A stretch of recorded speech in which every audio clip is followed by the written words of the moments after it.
Well, good morning and thanks for everyone for coming along today. Today I'm announcing 3 measures that are about improving the lives of renters and landlords. This follows a program of reform that we've already implemented in the rental sector, and these are aimed at giving tenants more rights and protections. The first is the property manager regulation work. Nearly 1 in 3 households rent their homes they live in, with around 42% of those homes overseen by property managers. Tenants are vulnerable to poor behaviour from property managers, as are property owners. So in the same way that other professions like real estate agents, builders and lawyers are regulated, we'll also be adding property managers to that list. This makes sense given the access and control that they have over rental homes. They will have conduct and competency standards to abide by, and if they don't, they can be held to account. Having safeguards to ensure they meet minimum conduct and competency standards is in the best interests of both property owners and tenants. We're also putting out for consultation the work around methamphetamine contamination. We're moving to clean up the confusion around testing and decontamination of methamphetamine in rental properties. Binding rules about testing and decontamination need and must be based on science. The proposals we are seeking public feedback on reflect the findings of former Chief Science Advisor Sir Peter Gluckman and are based on advice from expert scientists at ESR. They have reviewed the latest research on the effects of methamphetamine exposure. Under National, this issue was a mess. National used pseudoscience and fear-mongering to evict hundreds of public housing tenants unnecessarily. Then Sir Peter Gluckman debunked those fears with his 2018 report. So we have the opportunity to ensure the rules are based on facts and not on politics. It's proposed that minimum acceptable levels of surface methamphetamine residue is set at 15 micrograms per 100 square centimetres, which is also the level which a property needs to be contaminated back to, or below. The public is invited to make submissions on the proposals and have until the 20th of February to do so. We're also making some changes around the timeframes around the healthy home standards. We're giving private and public landlords more time to comply with the healthy home standard as COVID-19 has affected the rollout with supply chain and also with labour shortages. Kāinga Ora and private landlords are in the same boat. 84% of Kāinga Ora's tenanted housing stock is meeting the standards or being upgraded right now. 85% of private landlords either meet the standard now or there is work in progress to meet them. We know some community housing providers have only got about half of their stock either compliant or being worked on. One has said that COVID-19 has had direct and significant impact on the delivery of our Healthy Home Standards program, which would not have been anticipated when the regulations were first put in place. Previously, all Kāinga Ora and community housing providers were required to have all of their properties complying with the Healthy Home Standard by July 2023. And private landlords had an additional year until 1 July 2024. The changes today that we're making, just to clarify, mean that Kāinga Ora and CHIPS will now need to comply by July 2024, and private landlords still will have that additional year with a compliance date of July 2025. And I want to thank all those landlords who have been able to meet the standards already, but we want to be pragmatic on our response to this and fair to landlords who miss the target because of circumstances which is beyond their control. A bill will be introduced in the House today and passed under urgency before the end of the parliamentary year to give landlords that certainty and clarity. We are doing more to improve the quality of rentals and public homes in any government in decades, and this is another step in that work. And I'm happy to take any questions you might have. How is improving the lives of renters? How is that done by delaying the rollout of healthy homes? Look, we have to be sensible and pragmatic about this. What we do know is that 85% of our own public housing stock either upgraded. I think 68% is done with when you add what's in train now, that will be 84. We've got private rentals already at that 85 or currently under train. Bear in mind, there were no standards around this before we came into government, but in the time before we set those regulations, we've had some quite major disruptions which have delayed a number of construction projects, and that includes upgrading houses. I don't want to set in place a timeline that is going to mean that we have good people and good organisations that simply cannot meet those deadlines through circumstances that were wildly beyond their control. If you have, what, 84, 85% of private landlords who have managed to either get work underway or meet these standards, essentially are you rewarding the tardy landlords who are dragging their heels on housing homes? Well, not at all. So that, of course, remember, if we think about both public and private landlords, there has been a staggering of the compliance around this. So while the end date when all homes have to comply has changed, there is still the requirement when tenancies change, that people have those 90 days at the change of a tenancy to comply. The end date is whether there's been a tenant in that property for all that time, they'll have to comply by then. I think what we've seen is a number of people, they're going to have to make these changes anyway for those 85% of landlords that have done it because they've chosen to or because they've needed to, because there's been a tenancy change in that period of time. They have now completed that task, that's ticked off. And we all know when it comes to building work, there's no cheaper time to do it than today or yesterday. And do you have the latest figures on how many of Kāinga Ora's homes actually currently meet the standard? Not in Yeah, train. 68%. Currently meet. Currently meet. Not No. working towards. No, 68, 84, the number 80, the 84% is if you add those where there is work currently being undertaken. Kāinga Ora has rapidly ramped up. It's the number that it's completing. It's now doing 600 a week. We have been doing street by street kind of focus, but one of the things I do want to stress today is that we have started now operating an escalation service. So if there are particular individuals that sit outside of that street by street approach where there may be particular health needs, of course we always work in with that, and people should contact their tenancy managers. Minister, just to clarify, so the extension for private landlords, that's only for those basically have tenants who have had a very long-term lease, right? So you've already had to comply. You had to comply, what, July last year if it was a new lease. That's right. Over, right? Yes, that's right. So this is the end date when all homes have to comply, regardless of whether or not it's caught up in a tenancy transfer. Are you, COVID notwithstanding, are you disappointed with the rate at which Kāinga Ora has updated their housing stock? Look, I think in reality, when it comes to Kāinga Ora, and that's the one I have the most line of sight into where that is at, I actually think by July next year we'll be well into the 90s. In terms of what we have completed. There are a small number of properties where actually it's about access to the property, that there are some tenants that are still really reticent about having tradespeople come into their home, particularly some of our elderly tenants who are still quite fearful about their own safety in terms of COVID. So some of it's not all supply chain and labour, some of it is that we need to work through with our tenants around making sure they feel safe about having the tradespeople in their house to do this work. I think that Kāinga Ora has, when we look at the ramp up, we've gone from doing 180 houses a week to 600, that we have managed to scale that really quickly as life's got back to something approaching normality. Will pushing back this deadline mean some people are in unsafe homes for longer? One of the things that if it is a CHIP or a Kāinga Ora home, I encourage them to talk to their tenancy manager in terms of if they have particular health concerns around that. Of course, we would have liked to have seen there be healthy homes guarantees around these kind of standards a decade ago. What we can have comfort is that we are the government that has tackled this significant problem in New Zealand. What we are doing today is simply a pragmatic response to the fact that there have been delays right across the economy. And why not regulate private landlords but only property managers? So, of course, private landlords are regulated by the tenancy. tenancy legislation, so the Residential Tenancy Act.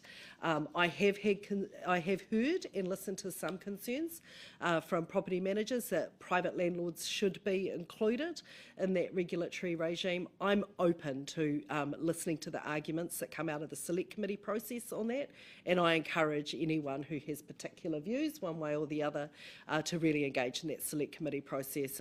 Absolutely open to listening to the arguments either way. So you wouldn't rule out bringing that on board? I always listen to the evidence at select committee, and that's one I'm going to have my ears particularly tuned for, because it is an issue that has been raised with me. Have you had any forecasting on what the property manager regulations might do to rentals, like rent prices? If we look at comparable professions and what a regulatory regime does around that, it does actually lift the standard. The fact that it's going to apply across the board will mean that it's harder for pass on of these costs, because it will be all homes that are rented out through property managers. It's really, really difficult to model what particular cost increases might have and flow through to rents. I have asked officials around that, but it is really difficult, and because it is applying, I think when we look at comparable professional bodies, that you'd probably say it's probably around $1,000 a year for an individual to belong to be regulated as such. In terms of how much that flows through to an individual rent, it's probably in the realm of sort of $1 or $2 a week. Just on that, sorry, do you have any idea of how many property managers are problematic or would get caught up in that? Very few, and I have to say that by and large, property managers have been some of the greatest advocates of this work to regulate property managers. They are a profession. They want to be seen as a profession with professional standards, much like real estate agents or lawyers or builders, that this is quite standard across a range of professions. The Real Estate Institute has been supportive of measures to bring in a regulatory regime. They don't want to see rogue actors in their profession. Most property managers behave in a really professional manner, and they want to have standards. Just on the Healthy Homes deadline, why were private landlords not given an extension in July when they were at that time obviously dealing with COVID and access to tenants? Private landlords have always had an additional year, so you would have heard. For the rollover, for the 90 days, they still had to do that, even though there was these same issues happening with the COVID-19 and accessing tenants' homes. But private landlords have always had an additional year for final compliance. So the original timelines had July 2023 for Kāinga Ora and Chips, and private landlords 2024 as that final compliance date. What we're doing today is adding an additional year to each, so landlords still keep their additional year. We've always put a harder and more ambitious onus on our community housing providers and Kāinga Ora than we have on private landlords. But you've also extended, I think, from 90 days to 120 days the time from renewing a tenancy. So why didn't that extension happen last year when there was obviously COVID issues happening? Largely because one of the reasons for Kāinga Ora is you're dealing with a much larger housing stock. That private landlords tend to have far fewer properties in terms of managing that work.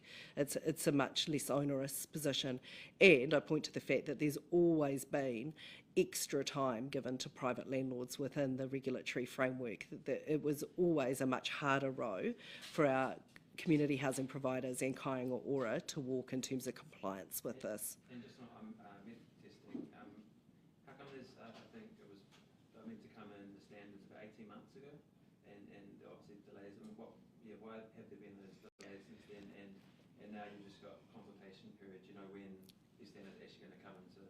Look, we've been working through this piece of work incredibly thoroughly. This is a subject that I think has been misused and booted around as a political football in the past. That we wanted to ensure that this was science-led, it was evidence-based, and that we had really good detail going into the material that is going out for consultation. I think New Zealanders deserve for this to be about the science and not about the politics, so we've taken our time to ensure that we get it right. So that the recommendation comes from Blackman's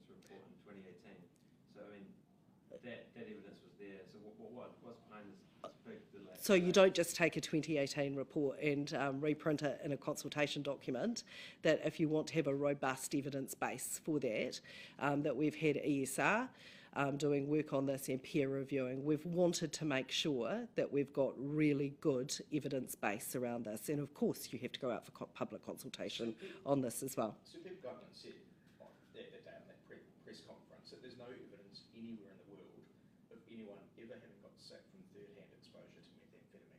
So I mean, why bring the standard together? So this is the standard that the science, including Sir Peter, says is where you have to, in a precautionary framework, that you would trigger decontamination and you'd clean back too. This is the standard. This is a much higher standard than the standard that Peter Gluckman was talking about at that press conference in 2018. And I'm sure he'd be happy to talk you through those. He also said that his advice to landlords was not to test for methamphetamine unless your home was a meth lab. Well, it simply poses no risk to your health. so these are reasonably high thresholds in terms of what we're looking at today. Not necessarily a meth lab. Absolutely, but look, this is exactly the dialogue that I think needs to be science-led. I don't have enough of a scientific background to sit here and debate what the safe levels for methamphetamine are. I read the scientific advice and I take the advice of experts in this field, and that is exactly what New Zealand needs, is that we do need the experts telling us what is a safe level, and that is exactly the approach we've taken with this. But would it only apply to homes that have been meth labs? No. You apply it to also to homes? There are, regardless of how the contamination arrived there, whether it is methamphetamine being consumed in there or if it's been a lab for making it. Because the original guidelines came out for decontaminating meth labs, right? It had nothing to do with smoking. You seem to be bringing in legislation now that would back up sort of the whole meth scam. No, what we are doing is bringing in legislation that is based on the evidence and the science. It is the not just the opinions and the reckons of politicians or others in the commentariat. It is those that actually it is their job to make scientific assessments of what is safe, and that is what we have listened to and what is the basis of what we're going out to consult on.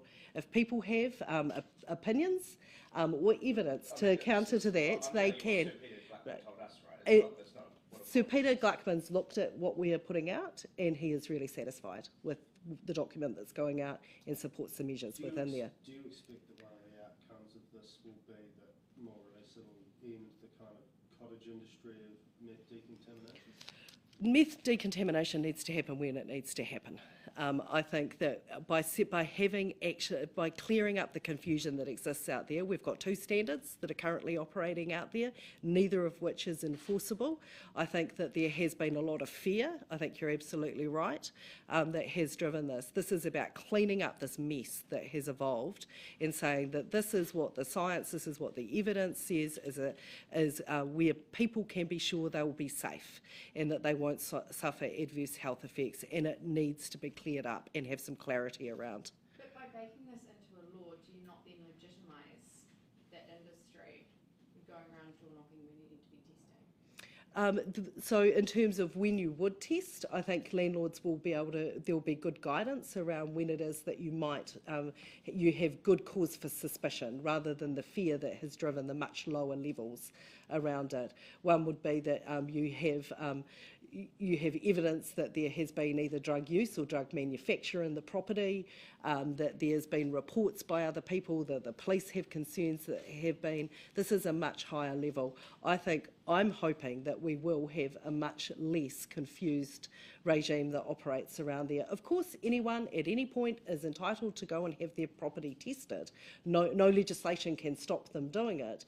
But really where a lot of the expense has fallen on landlords is the clean back to rate. So when that's been much lower, it's not just the testing that's been the problem for landlords, it's the standard that it's had to be cleaned back to.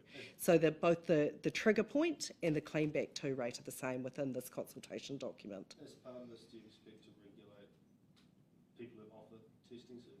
Look, that could be something that comes out of it. It's not something that is currently on the agenda, but look, this is a consultation period and we want to hear from people around all the ideas around this. If Sir Peter Gluckman's right and third-hand exposure to methamphetamine that's been smoked poses no risk to anyone's health, isn't it kind of stupid?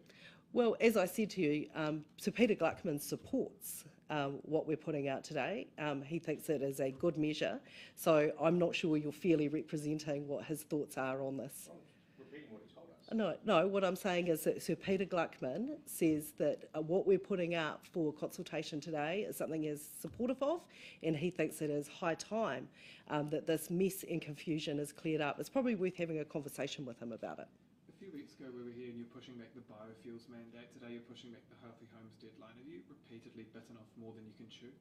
Not at all. That one of the things is that we do have to be really sensible as we go through this and assess around timeframes, particularly where they have been impacted by COVID. And I don't think there's anyone who has had to do any construction or building work that had to operate through 2020 and 2021 that the lockdowns didn't have some impact on, and then followed by supply chain constraints as well, in terms of just even simple things like access to heat pumps. They were constrained for a time. And we just have to be pragmatic and sensible as we go through and reassess that.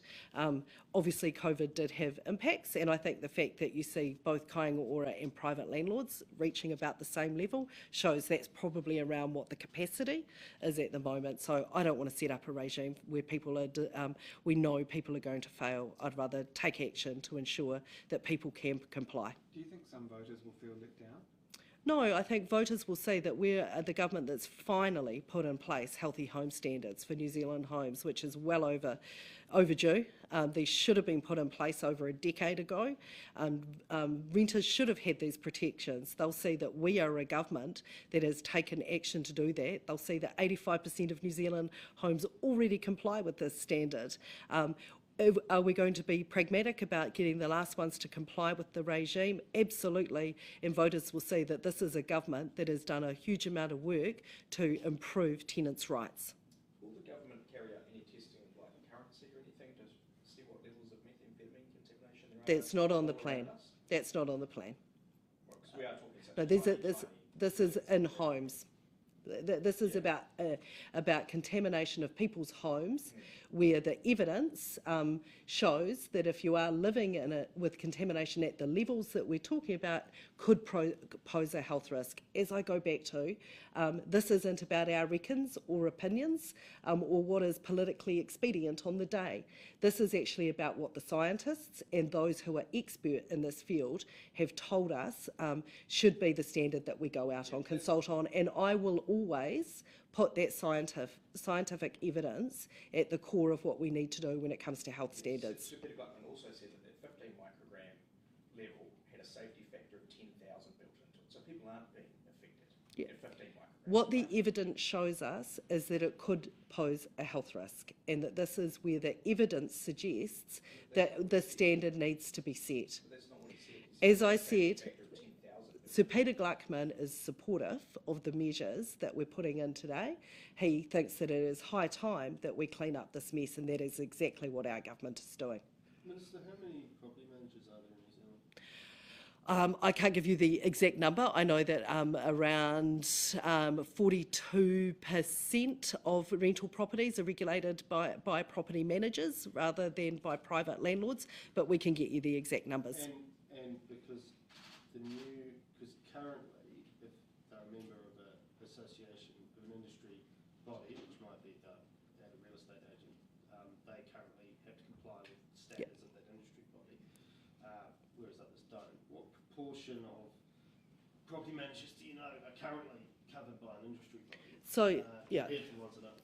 So the Real Estate Authority, and I think that question was starting to come from someone on this side, the Real Estate Authority will be the body that oversees the regulations, like we see with other professions, with statutory bodies who do take that role. In terms of real estate agents who are also property managers, of course they're already required to comply with regulation that applies to their services that they offer as real estate agents. The work around property managers managers coming into it, or the new bit. So there will be individuals that are covered by regulations, both for selling houses, but also as property managers, if they perform that dual task. Yeah, well, I guess what I'm asking is that currently they have to, if they're covered by other industry bodies, they have to, according to today, they have to comply with various codes and practices and stuff. This new, but ones that aren't a member of an industry body aren't. So some of them are sort of regulated at the moment, and others aren't. Just wondering what the proportion there is. Like how big I don't have that. I don't have that number on me, but the point is that all property managers will have to comply with the standards that are set in the regulations, as you do with dentists, as you do with doctors, as you do with lawyers, as you do with plumbers, as you do with builders, any profession where there is a set of regulations and standards that are set. So do you expect under these new regulations, for example, if a tenant has an oven breakdown, it might be replaced a bit more quickly than is currently the case? Look, I think by and large that property managers are really responsive to tenants' requests. That is their job in order to do that, but we do know that isn't always the case, and that is exactly why we are putting these standards and compliance in there. We've also got concerns not only about the length of time it takes for an oven to get fixed, which I absolutely accept is a really important thing, but we have seen some pretty grim scenarios in terms of this is a profession that does handle a large amount of money in terms of bonds, in terms of people's rents, to ensure that both landlords and tenants have those protections that you'd expect in this profession. Was it always the plan to include private landlords in the extension? Oh, absolutely. This is a process that's been underway for several months. I think I received the first briefing around this in July or August of this year in terms of that process that has gone through. So I have heard some claims that this has been hastily added in the last couple of days. I'd suggest that's someone that doesn't understand how policy is made. So you're saying the ACT Party's telling porkies? I think that they don't understand how policy is made. Cool. Okay, thank you.